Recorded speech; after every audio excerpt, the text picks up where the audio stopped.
কারোর হাতে এক ফোঁটা পানি নেই, কেউ বা টানা কয়েকদিন ধরে অনাহারে। যেটুকু খাবার মিলছে তা কেবল কোনো মতে টিকে থাকার লড়াই। কাঠফাটা প্রখর রোদে নিচে কাঠ আর প্লাস্টিকের ঝুপড়িতে থমকে গেছে হাজারো অভিবাসীদের স্বপ্ন। সৃষ্টিকর্তার কাছে দুহাত তুলে আকুতি, এই নরক যন্ত্রণা থেকে কবে মিলবে মুক্তি? স্পেনের সেউতার উন্মুক্ত সমুদ্র সৈকতে আটকে পড়া মরক্কো নাগরিকদের চোখে মুখে এখন এমনই করুণ দুর্দশার চিত্র।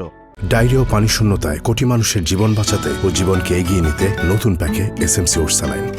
সীমান্তে কঠোর নজরদারি ও কড়াকড়ির মাঝেও সেখানে ক্ষণে ক্ষণে চলছে বাঁচা মরার এক আকুল লড়াই। আমরা চাই বিষয়টির একটি বৈধ সমাধান হোক। এভাবে মানুষ মারা যাচ্ছে, পরিস্থিতি দিন দিন খুব কঠিন হয়ে উঠছে। আমরা পুরুষ হয়েও চরম কষ্টে আছি। ভাবুন তো, নারী আর ছোট শিশুদের কি অবস্থা। আমরা শুধু একটু বৈধ সুযোগ চাই। সীমান্ত পার হয়ে আসা এসব মানুষের বেশিরভাগই মরক্কোর নাগরিক। তাদের অভিযোগ, মূল ভূখণ্ডে প্রবেশের বৈধ ও নিরাপদ কোনো পথ না থাকায় জীবন বাজি রেখে সমুদ্র পথে আসতে বাধ্য হয়েছেন তারা। সহায় সম্বলহীন এই অভিবাসীদের সামনে এখন শুধুই অনিশ্চয়তা।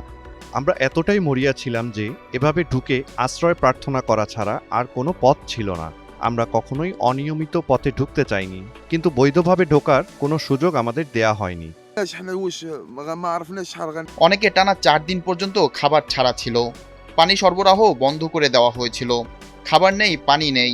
সামনে আরও 2 বা 3 মাস এভাবে কাটাতে হবে কিনা তাও জানি না।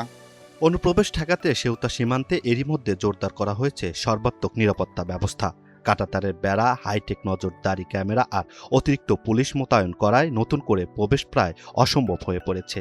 তবে কড়াকড়ির আগেই যারা সৈকতে এসে পৌঁছেছেন তারা সেখানে আটকে আছেন। স্পেনের স্বরাষ্ট্র মন্ত্রণালয় জানিয়েছে, 2 সপ্তাহ আগে প্রায় 72,000 মানুষ সেউতায় ঢোকার চেষ্টা করলেও বর্তমান প্রায় 5,000 অভিবাসী সেখানে অবস্থান করছেন।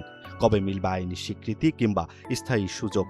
খোলা আকাশের নিচে সেই অপেক্ষাতে এখন দিন গুনছেন হাজারো পথহারা মানুষ।